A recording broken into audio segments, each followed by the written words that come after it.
స్వామి, పెళ్ళైన తర్వాత అరుంధతి నక్షత్రం చూపించడంలో దేవరహస్యమేమిటి? దేవరహస్యమేమీ లేదు నాయనా. ఆ క్షణం నుంచి నువ్వు నీ భార్య మాట వినకపోతే నీకు చుక్కలు చూపిస్తుంది అని దాని అర్థం నాయనా. భార్యాభర్తలంటే ఎవరు స్వామి?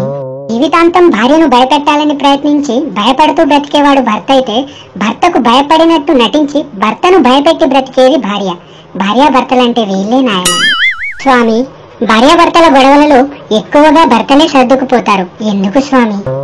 తప్పదు నాయనా, లేకపోతే భార్యలు బట్టలు సర్దుకుపోతారు. అంటే ఈ విషయంలో పట్టుదలగా ఉండే భర్తలే ఉండరా స్వామి? నేను లేనా నాయనా? నాలాంటి వాళ్ళందరూ ఒకప్పటి పట్టుదల కలిగిన భర్తలే స్వామి. పూర్వం భర్తలు లావుగా, భార్యలు సన్నగా ఉండేవారు. కానీ ఇప్పుడు అలా లేదు. కారణమేంటి స్వామి?